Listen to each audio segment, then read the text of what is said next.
चंद BJP के शेष नेतृत्व को खुश करने के लिए, चाटुकारिता करने के लिए त्यागी समाज को गाली देते हैं। अगर त्यागी समाज आपको वोट दे करके सत्ता के सर्वोच्च शिखर पर बैठा सकता है, प्यार कर सकता है, तो यही त्यागी समाज आपको उखाड़ कर फेंक सकता है।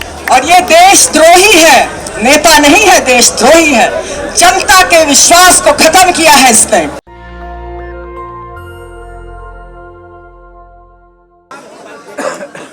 व्यस्तता में आप लोगों ने समय निकाला और जंतर मंतर की इस भूमि पे आए, तो एक बार अपने लिए जोरदार ताली। देखिए, आज जो हम यहाँ पे एकजुट हुए हैं जंतर मंतर पर, तो ये माना जाता है कि जंतर मंतर की जो भूमि है, अगर यहाँ से कोई आवाज उठती है तो ये आवाज पूरे देश में जाती है, और न केवल जाती है, एक बहुत गहरा असर भी इससे जाता है। तो यहाँ एकत्र हुए हम सभी लोग आज इसलिए एकत्र हुए हैं कि किस तरीके से इस समाज में जो भारत है, भारत का नाम पे छोटी सी एक कहानी है, वो भी मैं बता दूं कि क्यों ये भारत है। भारत एक कबीले का नाम है। जब प्राचीन समय में ये देश बहुत से छोटे छोटे संप्रदायों में बटा हुआ था, प्रोविंसेस में बटा हुआ था, तो एक संप्रदाय सबसे बड़ा था, वो भारत संप्रदाय था, और उसी संप्रदाय के नाम पर हिंदुस्तान का नाम भारत पड़ा। तो भारत जो बना हुआ है वो ऐसे ही छोटे छोटे संप्रदायों से बना हुआ है, छोटे छोटे समाज से बना हुआ है, जातियों से बना हुआ है और धर्मों से जुड़कर बना हुआ है। आज यहाँ पर मुख्य कारण ये है हम उपस्थित होने के कि सत्ता में जो लोग आज जाकर के बैठ जाते हैं वो हमारे और आपके वोट से ही बनते हैं, वो हमारे ही आपके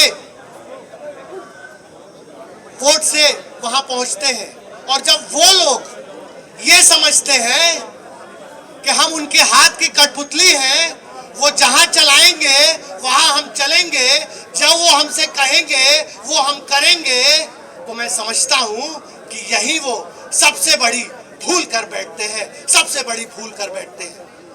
आज लगातार मैं सुन रहा था कि एक सांसद है, उनका जिक्र हो रहा था कि लगातार वो सांसद जो है वो किस तरीके से त्यागी समाज की अवहेलना कर रहे थे, किस तरीके से त्यागी समाज के निर्दोष लोगों पर झूठे मुकदमे कराते हैं और अपने चंद बीजेपी के शेष नेतृत्व को खुश करने के लिए, चाटुकारिता करने के लिए त्यागी समाज को गाली देते हैं। तो मैं समझता हूं कि आज हम वैसे नेताओं को जवाब देने के लिए यहाँ आए हैं कि त्यागी समाज या कोई भी समाज इनके हाथ की कठपुतली नहीं है। हमसे है जमाना, हम जमाने से नहीं, हम जमाने से नहीं। अगर त्यागी समाज आपको वोट दे करके सत्ता के सर्वोच्च शिखर पर बैठा सकता है, प्यार कर सकता है, तो यही त्यागी समाज आपको उखाड़ कर फेंक सकता है, आपको उखाड़ कर फेंक सकता है। और हमारे लिए ये मायने नहीं रखता है कि वो नरेंद्र मोदी है प्रधानमंत्री या वो कोई भी बीजेपी का नेता हो। अगर हमारे समाज को गाली दी जाएगी, अगर हमारे समाज की महिलाओं की इज्जत उठा ली जाएगी, तो हम चुप नहीं बैठेंगे, हम चुप नहीं बैठेंगे। आप बताइए, आजादी का 75वां महोत्सव मनाते हैं प्रधानमंत्री जी, और उनके नाक के नीचे नोएडा में मैं समझता हूं अगर श्रीकांत त्यागी गलत करते हैं तो इनमें से हम सबका समर्थन है कि वो गलत करता है। हम क्या उसके यहाँ पे समर्थन में है?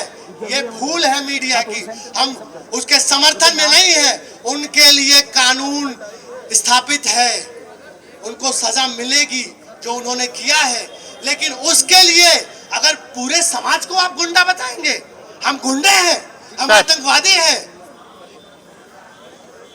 आपको समझना पड़ेगा कि ये समाज की आड़ में हमें बेइज्जत किया जाएगा, ये हम नहीं सहेंगे। हम अपने इज्जत के लिए मरते हैं, हमारे पास, हम लोग के पास बहुत पैसा नहीं है साहब, हमारा पति नहीं है, करोड़पति नहीं है, हमारे पास सिर्फ हमारी इज्जत है। और अगर इस इज्जत को लूटी जाएगी तो हम चुप नहीं बैठेंगे, हम चुप नहीं बैठेंगे। और ये तो अभी झांकी है, 21 तारीख अभी बाकी है, ये जंतर मंतर झांकी है, 21 तारीख अभी बाकी है। अब लगातार लोग, क्योंकि लंबा हो जाएगा, कहने के लिए बहुत कुछ है, लेकिन हमारे बड़े बुजुर्ग हैं, आप ये समझिए। और 21 तारीख को बताई जाएगी कि हम कठपुतली नहीं हैं, हम हिस्सेदार हैं, सत्ता को बनाने के हिस्सेदार हैं। ये भूल मत बैठिए, और जिन्होंने भूल की है उनको हम जवाब भी देंगे। धन्यवाद। जय हिंद, जय भारत। और एक बार सभी लोग बोलेंगे, त्यागी समाज जिंदाबाद। जय हिंद। सबसे पहले तो मैं यहाँ सभी बैठे हुए त्यागी भाइयों को नमन करती हूँ, जो इस आंदोलन को आगे चढ़ा रहे हैं, एकजुटता का प्रमाण दे रहे हैं और अपने स्वाभिमान को बढ़ाने का काम कर रहे हैं, क्योंकि स्वाभिमान से बढ़कर कोई भी चीज़ नहीं है। हम हैं, हमारा स्वाभिमान है, तभी हम हैं। यदि स्वाभिमान मर गया तो हम कुछ नहीं हैं।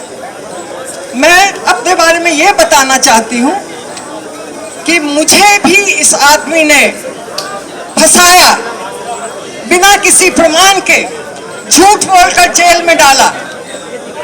मैं सीनियर सिटीजन हूँ और शाम को 7 बजे झूठ बोलकर मुझे जेल में डाला। उसके बाद कहा कि तुम्हारे परिवार को खत्म कर देंगे अगर हम हमारे हॉस्पिटल में जो देखा है तुमने बताया तो। बार बार धमकियां दी गई, जो अखबार में भी निकला कि इनके घर गुंडे पहुंचे हैं, पुलिस का प्रोटेक्शन लिया। लेकिन अगर हमारे देश में हमारे जो स्वतंत्रता सेनानी मेरे पिताजी थे क्षीरसागर मिश्र जी, मेरे नाना राष्ट्रकवि दिनकर थे, मेरे ससुर जी मायानंद ठाकुर थे, जिन्होंने हजारों एकड़ जमीन लोगों को बांट दी। मेरे दादाजी ने सहजानंद सरस्वती और विनोबा भावे को भूदान यज्ञ में जमीनें दान की थी। आज पार्लियामेंट में उन हमारे विद्यालयों में पढ़े हुए लोग पार्लियामेंट में हैं और कहते हैं कि दीदी आपका के दादाजी नहीं होते तो हम छूत अछूत का भेदभाव मिटाकर उन्होंने स्कूल खोला, कुएं खुदवाए, उन लोगों को जमीनें दी। आज मेरे परिवार को कहा, ब्लैकमेलर की नथनी, ब्लैकमेलर की बेटी जिसने 30 साल नोएडा में सेवा की, निठारी कांड से लेके आरुषि मर्डर केस, हर वक्त मैं दौड़ती रही। और इस आदमी को कोई भी पावरफुल आदमी बर्दाश्त नहीं होता है। ये किसी तरह करके लोगों को फंसाता है। कोई केस मेरे खिलाफ नहीं है। इसने एक ऑडियो बनाया मेरे सिर पे बंदूक रखकर, वही दिखा रहा है सबको।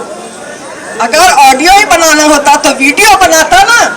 उसके हॉस्पिटल में तो पूरे में ये लगा हुआ है कैमरा, मामला खुलेगा। लेकिन मुझ पर लगातार धमकियां दी जा रही हैं, जिसके कारण मैं बिहार, बैंगलोर कहीं न कहीं रह रही हूँ। 3-4 आदमी घूमते रहते हैं। तो ये क्या देश का नेता है जिसके लिए हम लोगों ने इतनी बलिदानें दी हैं? हमारे पूर्वजों ने जो बलिदान दिया है, ये कैसा नेता है? ये गुंडा है, गुंडा है और दूसरों को गुंडा बोलता है, दूसरों पर प्रहार करता है। चाकी रही भावना जैसी, प्रभु मूर्ति देखी तिन तैसी। ये खुद जैसा है वैसा ही सबको समझता है। और ये देशद्रोही है, नेता नहीं है, देशद्रोही है। जनता के विश्वास को खत्म किया है इसने। ऐसे लोगों को सत्ता से हटा देना चाहिए। ये मोदी जी के नाम पर कलंक है। हाँ, मैंने मोदी जी को पत्र लिखा इस कांड के बाद, जिसके तुरंत बाद उन्होंने इसको मंत्री पद से हटा दिया। और आज फिर मैं पत्र लिख रही हूँ, मांग करूंगी कि ऐसा व्यक्ति संसद पद पर नहीं रहे। अगर हो तो उसको हटा दिया जाना चाहिए। और जिन महिलाओं के साथ इसने बदतमीजी की, वो सभी 21 तारीख को वहां पहुंचेंगी। प्रमाण के रूप में बिना अपमान के। और ये एकता चलती रही। अंत में मैं एक कविता अपने नाना की बोलूंगी। समय शेष है नहीं पाप का, भाग्य केवल व्याघ्र, जो तटस्थ है समय लिखेगा उनका भी इतिहास। हमें तटस्थ नहीं रहना है। आज अगर खामोश रहे तो कल अंधियारा छाएगा, बस्ती बस्ती आग लगेगी, हर व्यक्ति जल जाएगा। धन्यवाद। जय त्यागी परिवार।